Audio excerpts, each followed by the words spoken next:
राधे राधे। जय श्री कृष्णा। कान्हा जी की कृपा आप सब पर बनी रहे।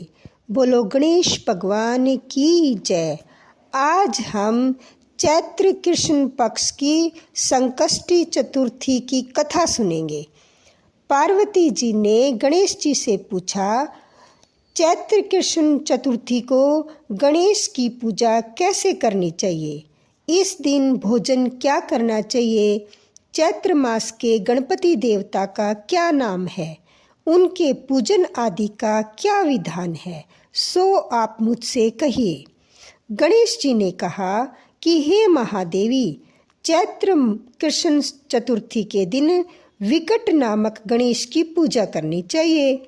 दिन भर व्रत रखकर रात्रि में भगवान का पूजन करना चाहिए। ब्राह्मण को भोजन कराने के बाद स्वयं भोजन करना चाहिए। इस दिन पंचगव्य पान करके रहना चाहिए। यह व्रत संकट नाशक है। इस दिन शुद्ध घी के साथ बिजोरे नींबू का हवन करने से बांझ स्त्रियों को भी पुत्र प्राप्ति होती है। हे शैलपुत्री, इसका इतिहास बहुत विचित्र है। मैं उसे कह रहा हूँ। इसके स्मरण मात्र से ही मनुष्य को सिद्धि मिलती है। प्राचीन काल में सतयुग में मकरध्वज नामक एक राजा हुए। वे प्रजा के पालन के प्रेमी थे। उनके राज्य में कोई निर्धन नहीं था। चारों वर्ण अपने अपने धर्मों का पालन करते थे। प्रजाओं को चोर डाकू आदि का भय नहीं था। प्रजा स्वस्थ रहती थी। सभी लोग उदार, सुंदर, बुद्धिमान, दानी और धार्मिक थे। इतना सुंदर राज्य शासन होते हुए भी राजा को पुत्र की प्राप्ति नहीं हुई। तत्पश्चात महर्षि याज्ञवल्क्य की कृपा से उन्हें कालांतर में एक पुत्र की प्राप्ति हुई। राजा राज्य का भार अपने मंत्री धर्मपाल पर सौंपकर विविध प्रकार के खेल खिलौने से अपने राजकुमार का पालन पोषण करने लगे। राज्य शासन हाथ में आ जाने के कारण मंत्री धर्मपाल धन धान्य द्वारा समृद्ध हो गए। मंत्री महोदय को एक से बढ़कर एक 5 पुत्र हुए। मंत्री पुत्रों का धूमधाम के साथ विवाह हुआ और वे सब धन का उपभोग करने लगे। मंत्री के सबसे छोटे लड़के की बहू अत्यंत धर्मपरायण थी। चैत्र कृष्ण चतुर्थी आने पर उसने भक्ति पूर्वक गणेश जी की पूजा की। उसका पूजन और व्रत देखकर उसकी सास कहने लगी, अरे क्या तंत्र मंत्र द्वारा मेरे पुत्रों को वश में करने का उपाय कर रही है? बार बार सास के ऐसे वचन कहने पर जब बहू नहीं मानी तो सास ने कहा, अरे दुष्टा, तू मेरी बात मान नहीं रही है। मैं पीट कर तुझे ठीक कर दूंगी। मुझे यह सब तांत्रिक पसंद नहीं है।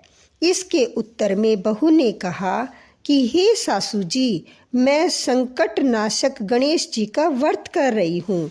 यह व्रत अत्यंत फलदायक होता है। अपनी बहू की बात सुनकर उसने अपने पुत्र से कहा कि हे पुत्र, तुम्हारी बहू जादू टोने पर उतारू हो गई है। मेरे कई बार मना करने पर भी वह मान नहीं रही है। इस दुष्टा को मार पीट कर ठीक कर दो। मैं गणेश जी को नहीं जानती। ये कौन है और इनका व्रत कैसे होता है? हम लोग तो राजकुल के मनुष्य हैं। फिर हम लोगों की किस विपत्ति को ये नष्ट करेगी? माता की प्रेरणा से उसने बहू को मारा पीटा। इतनी पीड़ा सहकर भी उसने व्रत किया। पूजा के उपरांत वह गणेश जी का स्मरण करती हुई उनसे प्रार्थना करने लगी कि हे गणेश जी, हे जगतपति, आप हमारे सास ससुर को किसी प्रकार का कष्ट न दीजिए। हे गणेश भगवान, जिससे उनके मन में आपके प्रति भक्ति भाव जागृत हो। प्रभु विश्वात्मा गणेश जी ने सबके देखते ही देखते राजकुमार का अपहरण करके मंत्री धर्मपाल के महल में छिपा कर रख दिया। बाद में उसके वस्त्र आभूषण आदि उतार कर राजमहल में फेंक दिए और स्वयं अंतर्ध्यान हो गए। इधर राजा ने अपने पुत्र को शीघ्रता से पुकारा, परंतु कोई उत्तर न मिला। फिर उसने मंत्री के महल में जाकर पूछा कि मेरा राजकुमार कहाँ चला गया है। महल में उसके सभी वस्त्राभूषण तो हैं, लेकिन राजकुमार कहाँ चला गया है? किसने ऐसा निंदनीय कार्य किया है? हाय, मेरा राजकुमार कहाँ गया? राजा की बात सुनकर मंत्री ने उत्तर दिया कि हे राजन, आपका चंचल पुत्र कहाँ चला गया, इसका मुझे भी पता नहीं है। मैं अभी गांव, नगर, बाग बगीचे आदि सभी स्थानों में खोज करता हूँ।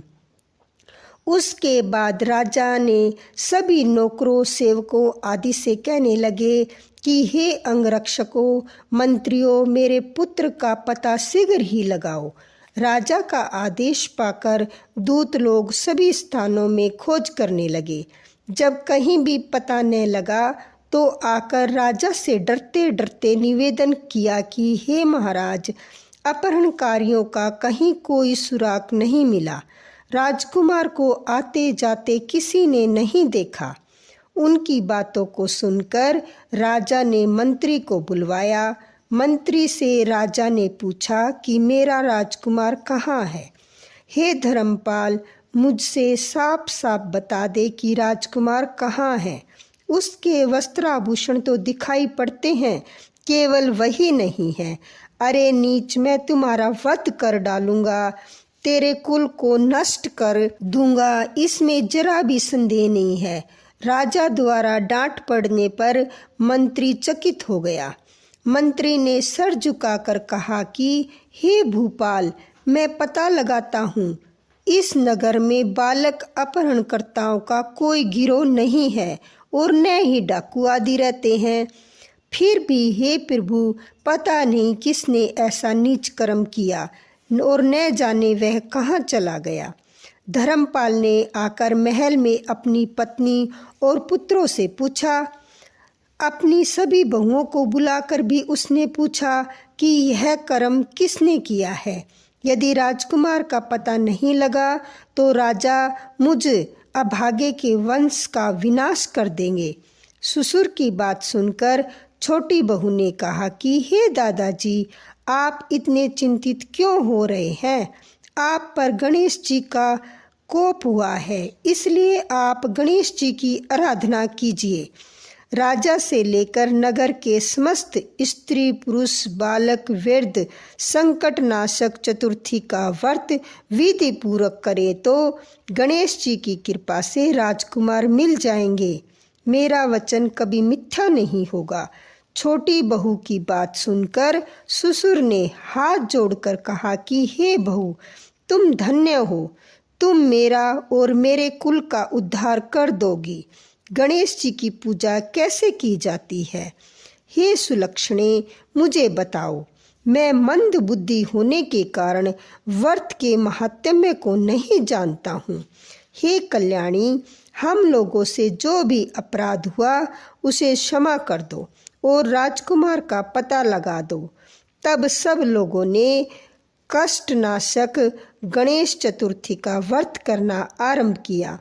राजा सहित समस्त प्रजाजनों ने गणेश जी की प्रसन्नता के लिए व्रत किया। इससे गणेश जी प्रसन्न हो गए। सब लोगों के देखते ही देखते उन्होंने राजकुमार को प्रकट कर दिया। राजकुमार को देखकर नगरवासी आश्चर्य में पड़ गए। सब लोग बहुत प्रसन्न हुए। राजा के हर्ष की तो सीमा ही न रही। राजा कह उठे, गणेश जी धन्य हैं और साथ ही साथ मंत्री की कल्याणकारी पोत बहू भी धन्य है जिसकी कृपा से मेरा पुत्र यमराज के यहाँ जाकर भी लौट आया। अतः सब लोग इस संतानदायक व्रत को निरंतर विधि पूर्वक करते रहे। श्री कृष्ण ने कहा कि हे राजा युधिष्ठिर, त्रिलोक्य में इससे बढ़कर कोई दूसरा व्रत नहीं है। हे कुरुकुल दीपक, आप भी अपने लिए कलेशों के कष्ट को हरने वाले इस व्रत को अवश्य कीजिए। श्री कृष्ण जी के मुख से इस कथा का विस्तार पूर्वक सुनकर युधिष्ठिर ने बड़े ही भक्ति भाव से चैत्र कृष्ण चतुर्थी का व्रत किया और गणपति की कृपा से अपने खोए हुए राज्य को पुनः प्राप्त कर लिया। बोलो गणेश भगवान की जय, श्री कृष्ण भगवान की जय।